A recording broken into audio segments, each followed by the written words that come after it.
A Week of Years by John C. Campbell. Narrated by John C. Campbell. Introduction. Monday was just a guess. Tuesday failed the test. Wednesday required my best. Thursday I looked for less. Friday bore my distress. Saturday made me confess. Sunday provided redress. Monday's teenage ways. While I was still a child, wholly sure of what realities were, world-weary cynic extraordinaire that I was, I made my masterpieces in and between classes, from within a state of wisdom bordered closely upon a churlishly schoolish boredom, and thought, oh, what a talent waits upon the world to unleash it. Although I didn't really understand anything, I felt it all so strongly calling my heart and soul that in many matters I well expressed exactly what it was I didn't know. Human song. Loneliness, so deeply rooted in the soul, and the longing for anyone wells up from within, a sad, slow echo of myself that is my human song. What value there was in my expressions often had little to do with truth and wisdom, but I was having fun. It didn't matter in the least to me whether what I wrote had substance, only that it was pleasing personally. She was beautiful, the lady I saw, and as she walked towards me I could almost swear she floated on the air, so gracefully did she move. Her hair was long, cascading down her back and black as a moonless midnight sky. Her lips were bright blood red, but her skin a mere reflection of the moonlight, so pale I could almost see through it. She held her hands out to me, and I reached out to touch her, but recoiled in horror, for her embrace was as cold as a winter's day. It was then she spoke to me, and her words sent an eerie chill to my soul, for she called herself the Lady Cardinelli, and I knew that name from a headstone I'd seen on a grave outside this very house. Like many introspective young men, I was enthralled with death. I thought much on that grim reaper, lived so close upon the heels of my wild, wild ways, and so far from any state of mind that I could now even reasonably consider sane.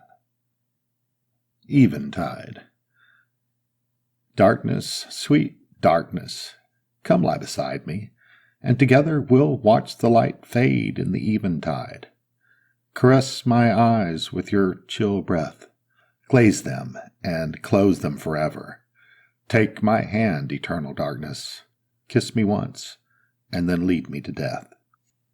Still and still, although younger than memory permits me to bear, I do remember, in those snatches left to the perspective age takes, there were at least the beginnings of wisdom, shone in the fires of inspiration I did daily visit to bathe within the cool discernment of. Idolized. The mountains I cannot move would have all my time and every ounce of my ingenuity. The stars I cannot reach would have my heart anyway. The dreams I cannot see would have me living another reality. All my impossible goals would have a hold of my fate to twist their way. But I would be a man by my own hand. I hug the earth, grasping my plow firmly, straightening my back, and forging forth upon a conquest of every day. It is enough for me. All in all, I have to say, my youth was the best that it could be. If nothing else, it was the beginning of a journey toward truth whose first most valuable lesson was simply to temper the serious business of being alive with a little bit of fun, most judiciously interjected into every day. It was in the middle of all my macho schemes, on a late Monday's Eve, just as I was turning 20, that I found a bright dream paled all other realities into insignificant memories. I thought the spell of love would never end, but too foolishly soon a cloudy, desolate morn would come upon my world, leaving me with only the end of a love story to tell. Tuesday's Lost Love. We shared each other's souls for a single precious night, a few hours of warm electric bliss before, in Tuesday's dawn, I awoke bleak and cold and all alone. Even as our time together ended, I knew deep inside I didn't really want to go, but I was too slow to tell her so. There was pain in our parting, the heartache of a love undone from two who had for so short an eternity been one.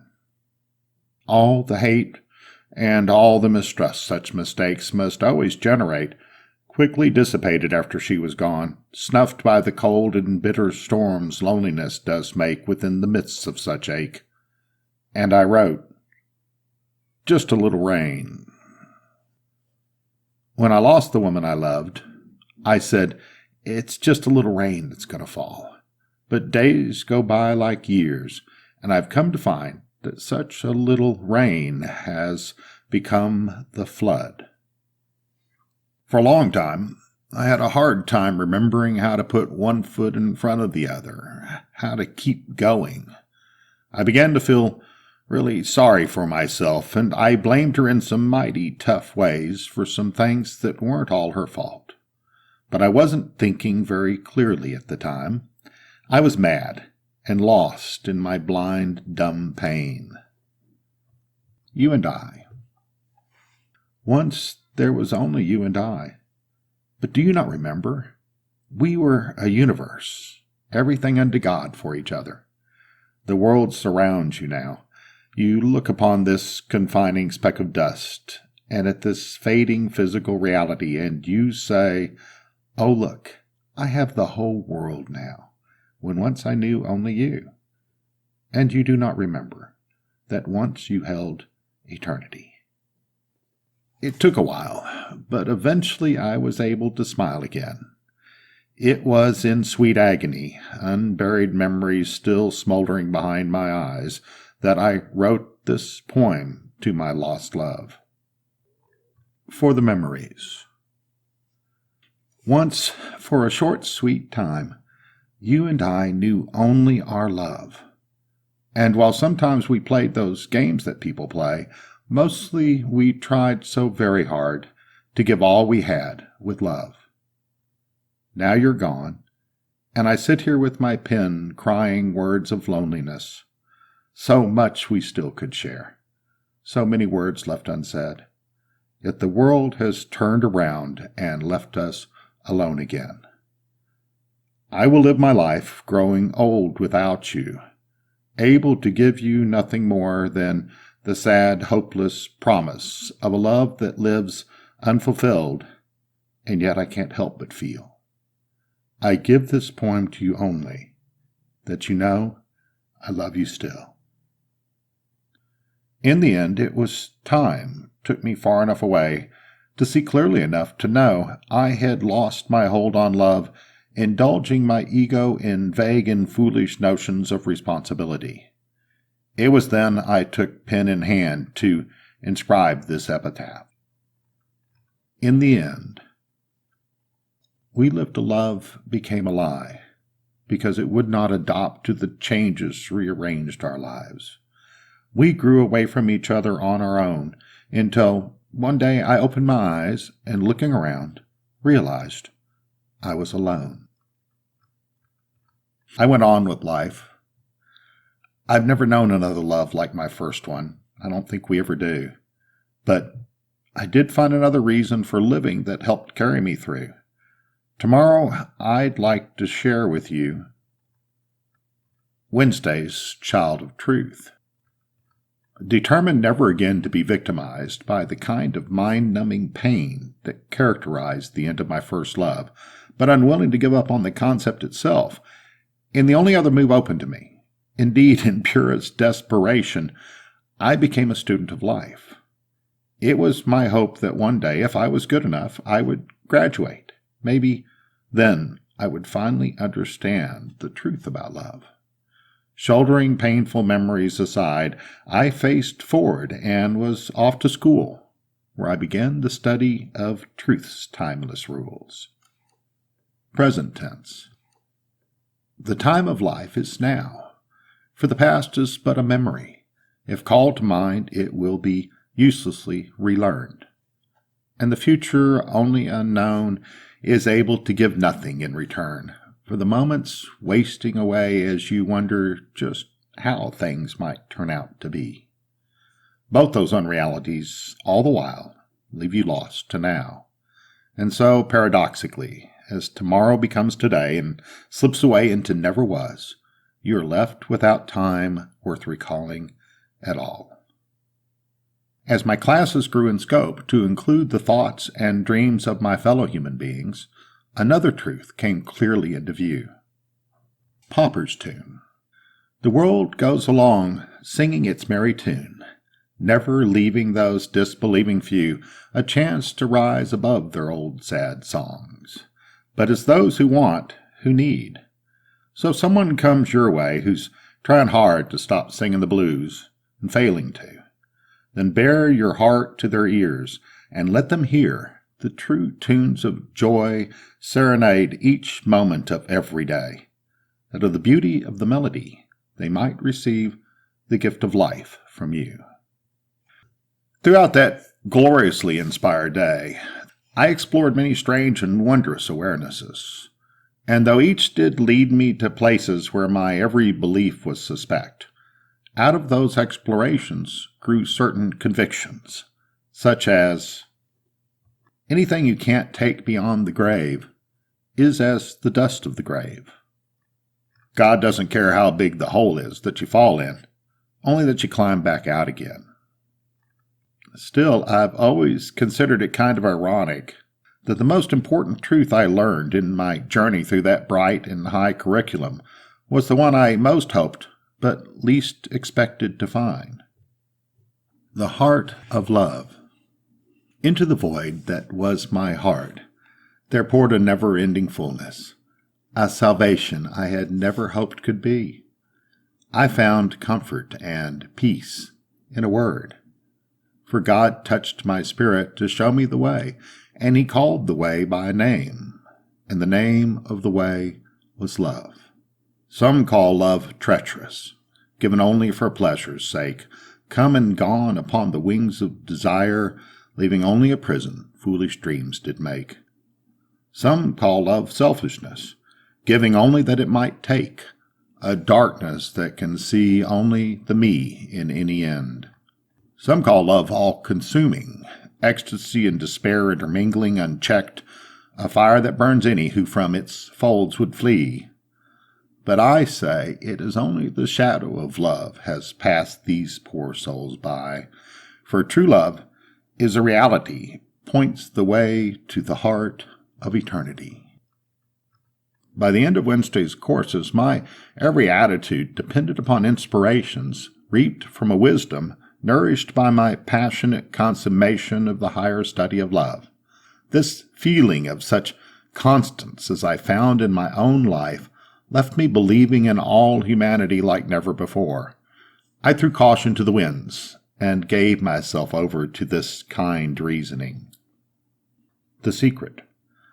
God's greatest gift to man is life, for within life all other possibilities are contained. God gave this greatest of all gifts to man as an expression of love. Therefore, the reason for man's existence is love.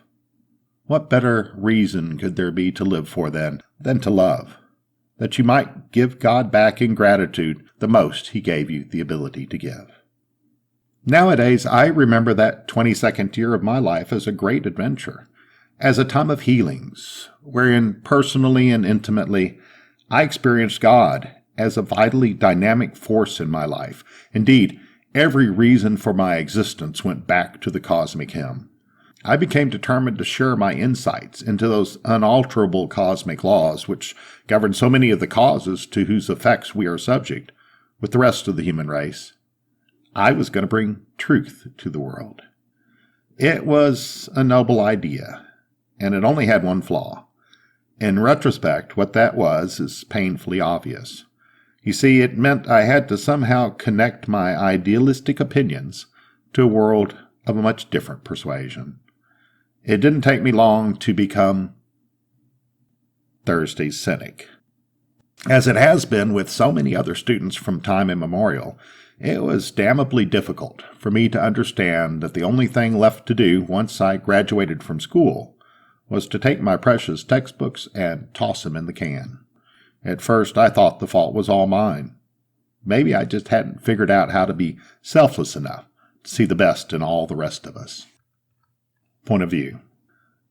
The mind perceives most readily from a vantage point arrived at within. But how to see the greater reality? In thoughts beyond my narrow views, I catch but glimpses of wisdom and truth. How indeed, I ask myself. I think if only I could lose me, I might forget to be so prejudiced as well. I was spoiling for a fall, even as I stood upon the precipice and shouted my truths at a world I was sure would listen, if only it could hear my love's clarion call. Overview. Whatever poor disguise this body may wear, however trapped we are in our own minds, still compassion can find our humanity always near. Do not fear the blights, the scars and the iniquities of life. Each is as a passing dream, lost upon the winds of time as though they had never been. We are the light in our eyes, the expression of will that has progressed into this civilization from the first firelit gatherings of animal man. Therefore, no one lives in vain if they can further life within their offspring, or can add to the fund of knowledge will someday make complete God's plan for man. It didn't take me long to learn that, if I wasn't careful about what I gave, the world would consume my once bright all and then toss away what's left of me most carelessly. The Matador. The world has no heart.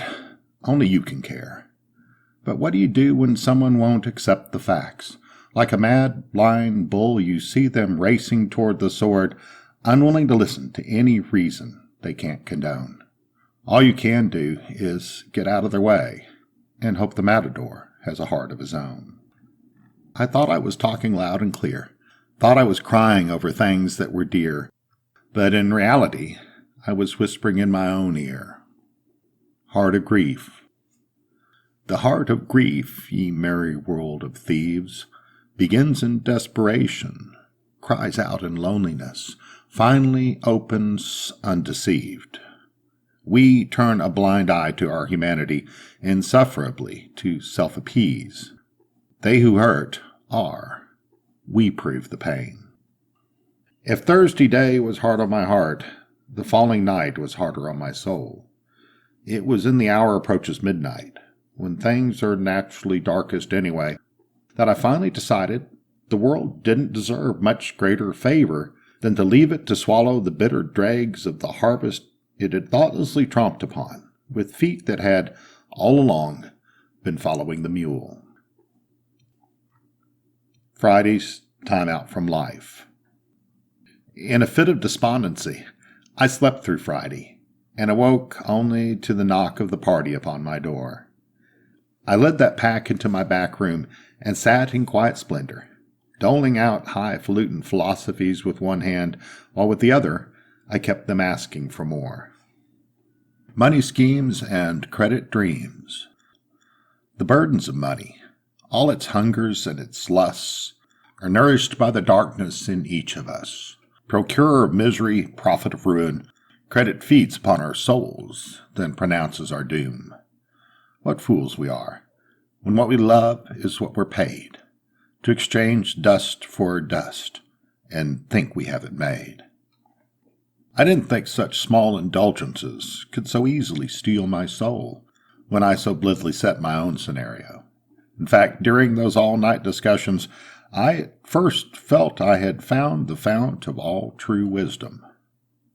In each cup, the zealous man is well known for a single point of view. The learned man, quoth he, half a dozen or more to fit every single need. The wise man, instead, finds that questions only multiply inside his head. In time, I found myself hungering more and more for those places where my name was a kind of fame I could call real at will. Hanging. The clatter and chatter of noless noises, a quiet clamor of murmuring voices, wafts upon the breezeless poise, slipping my way along the cool, lacy, shadowed mahogany woods. And that oh so pleasant decanter, filled with foreign spices, tips, spilling out timeless surprises, whelming my senses with the rich aromas of 1,000 good times.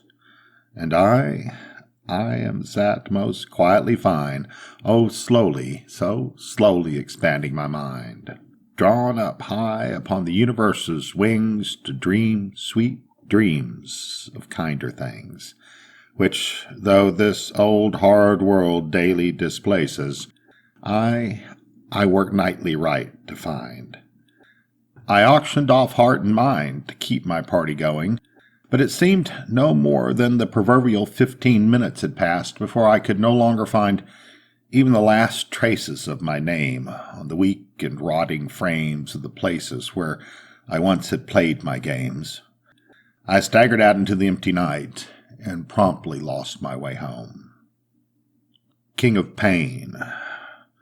The King of Pain has no displeasing name, whereby one might discern threat of his approach, but loss will mark thee to know when he departs, his song gone through and through thee, and bared thee to thy bones. By Friday's end, the truth had become a nightmare, haunting my every waking dream. Upon this short span, the human spirit writhes in the cesspool, and then cries out for mercy. But the weight of this hard world is too much to bear, so you learn to live in despair. And the cold sinks deep, and the mind forgets its humanity, becomes a perfect example of failure, treading on its own hopes every time it attempts to cope with its degradation. But understand, it will always become worse than you can imagine. There's only one way to save yourself. You must first accept the truth of defeat. Then you must learn to be responsible for your own mortality, for upon this short span does your flesh and blood exist, and there is no other chance, and no redemption, once age snatches away every possibility and hurls you into eternity. A small, still shadow surrounded by darkness. It was the very dregs of the self-respect I had been brought up with, demanded that I move on before I came to no good end. Wrung out, strung out, and hung over, I managed to stay straight long enough to focus my bleary eyes, and so find the dawn of a better way. Saturday's reconciliations. There is no pain like that which is self-inflicted. No longer any soaring, graceful inspiration upon which I might make my way throughout my days. Like an old alcoholic, I stumbled over every thought, my inspiration dearly bought, reflecting the void inside. One way or another. A will divided by realities dreams no more.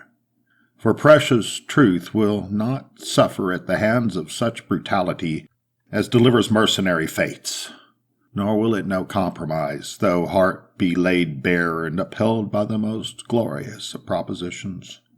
Undecided, mind will ride its visions upon the wicked ways of this world, wending here and there, but never getting anywhere.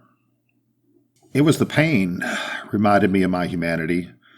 So I bled upon the pages, and oddly enough, even as I worked to best express the worst of what I felt, I began to heal. The dilemma. Haunting images stir his insanity. Past captures present. While horror looks on without clue, he loses where as he loses who. He follows himself to the tree, hangs himself because he bleeds. Woe to those who believe all they are is all they can be. All day Saturday, I wrote myself little notes, reminding my recovering wits what realities are all about. Stoned does not find answers, it invents them. Angels take heart from the sight of God, but man's strength comes from faith. Only those who refuse to stand on their own 2 feet ever fall short of their destiny. The Lord does test life by rules He, not we, deem best. Neither right nor wrong, it is the pain of choice, creates distinction within this human race. I kept working on the basics, painstakingly putting the important lessons I'd first learned as a youth back into the point of my views. Slowly but surely, I began to find my physically oriented perspectives being replaced with the sweet, cleanly remembered constants of spiritual proofs. While thus laboring to regain some kind of self-sustaining attitude, I wrote this poem to remind myself of the relative importance of both. The Hand of Power. A man's open hand reaches out to draw power from the universe. A man's clenched fist draws its power from the earth. But what use the earth if you, in turn, are ignored by the universe? All day that long and weary Saturday, I journeyed through the questions contained in a frame of mind existed beyond that nameless tombstone I had so carelessly set in my pathway too many years before. I knew I was finally beginning to get somewhere when the world around me began to feel less real than the eternity in front of me. For now and for forever. For I, to will fortune's sleepy death, to have felt all time slow, the world to pass beyond the breath of thought's endeavors, falling in disrespect into the past of forevers, must have seen some tangible fate bears me up to further ambition than heart's tempters can sate. Beguiled no longer by those stuttered needs, hold men too often mute, I smile and turn away from greed. To trod the path uphill, lo, takes me not where I, but where He wills. By the time Saturday was done and gone, I had found the undistracted reflections of a truth that could live and breathe within the pain of my realities. I no longer had to worry so much about what was going on within, so I began to look around instead. What I saw beckoned me toward the path of Sunday's Son of Man. As Sunday morning dawned within my conscience, with all the dearness of a healthy mind and a clear conscience, I found myself no longer a part of the furious pace of this material race. I wanted nothing more to do with a life contained lots of human beings, but no humanity. So I went looking for a more natural frame to reference. I took my notebook, strapped a pack upon my back, and went out into the world to see of it what I could be. Before I left, I wrote a poem, commemorated all the big city ways collectively control our greedy psyches. This good ship Earth. A shimmering delicate construct. The quality of this dream is the space creates our realities. Voiceless but remorseless, our brash imaginings shake the finely wrought web of this grand illusion. If we could, we would pull the stars from the sky. Like children in a china shop, we mutilate this masterpiece, busy at play among the glittering arrays of our own small visions. But one day, the oceans will decline, the atmosphere retreat, and man meet the silence, face to face, God and the human race. And what of the great truths had once demanded I share them with the world to prove I care? Well, all I've got to say, time sure is tough on childhood conceits. To live, to live. Life is a progression of facts, too dynamic to fit any one person's scheme of things. Satisfaction should be found in the grace of motion, not in the static notions of well-grounded minds. It was those lessons learned in the College of Hard Knocks, after my graduation from Wednesday's elementary spiritual training, dispelled my idealistic theories, and finally led me into directions I could really count on. A good man. A good man knows himself, helps when he can, lets others make their own stand. His word is his will, and all he asks is to understand. At 35, I've seen a lot of sights and survived a lot of fights. Sometimes my road has been a hard one, but as Sunday slides on into Monday, wherein another week of years awaits the perennial challenge of my ever-changing frames, I'd like to sum up this sense of being that has evolved over the years of my life by sharing my feelings toward that most glorious procession. And if in the last moment, even as my steps enter that long, narrow tunnel, will blind me forever to the blessed warmth of our everyday, ordinary sun, even then, as my earthly vision dims to black and I realize I am never more to taste of life's sweet and tender bosom, soon beyond, and so long into cold knowing that such small pleasures must surely be snuffed, as desire would breed, naming as my needs its small and secret greeds, or conscience raised to conscious state, the satisfactions of will's proudest successes. Even then, even as I understand I will never again laugh, never cry, even then, even as I lay dying, I will walk that thin line measures its length unto the end of time, a crown of wasted splendor rakishly perched upon my poor bare head, treading steadily forward upon ethereal feet, and look there, look forward to the beginning of another adventure.